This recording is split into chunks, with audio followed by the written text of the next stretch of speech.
Hello there, Rabbi. How are you doing this morning?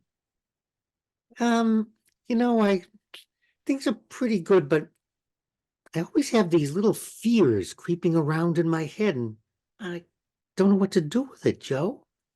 Well, one of my favorite sayings is be afraid, be very afraid. It will save you in the end.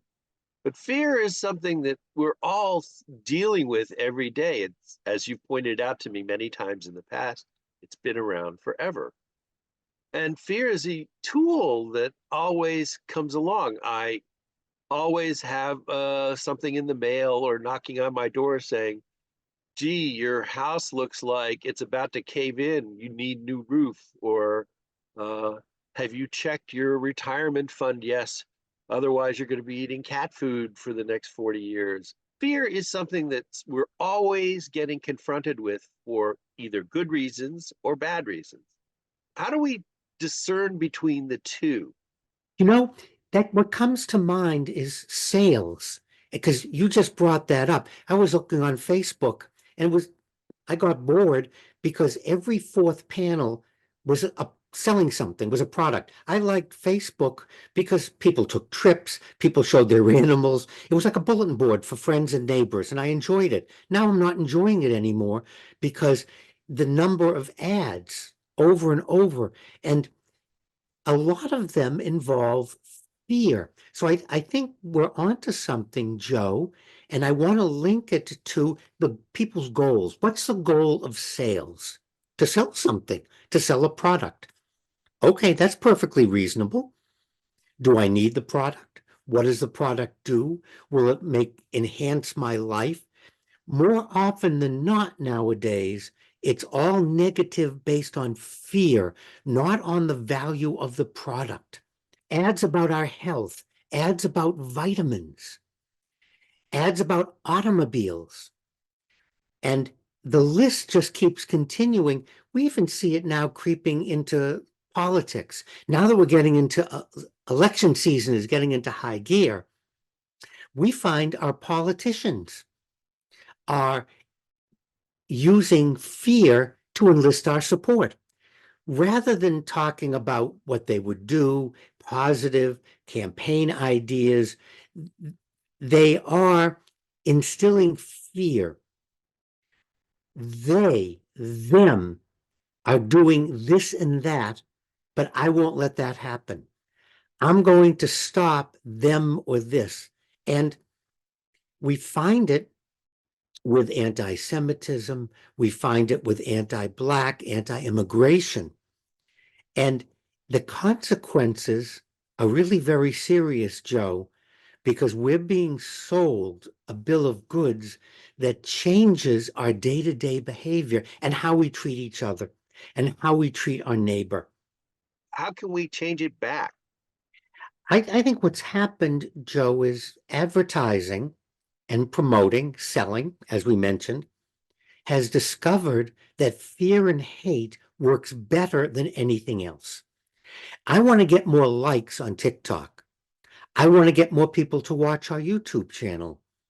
And so if you talk about nice or something positive, you don't get the goal.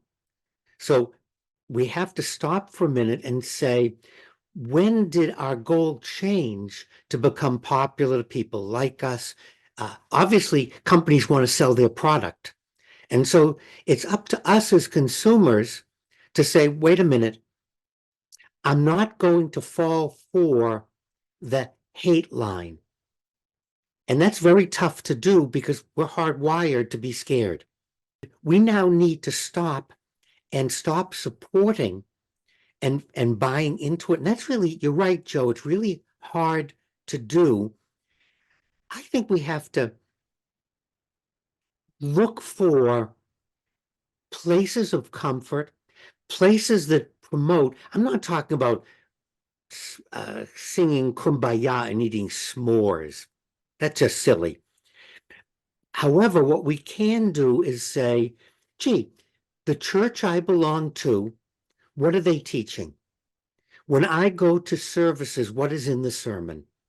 When I go to a social event with my bowling team, with my baseball team, What's the conversation? And then we have to stop and say to ourselves, this isn't a good environment for me, or this is a great environment for me. So it falls back to each of us as individuals to find our safe zone, to find a place that we're comfortable to be in. And it's up to each of us, because no one is going to come along and pluck us out. We have to stop and look at our own lives and say, this is toxic. And we use the word toxic all the time, too extreme.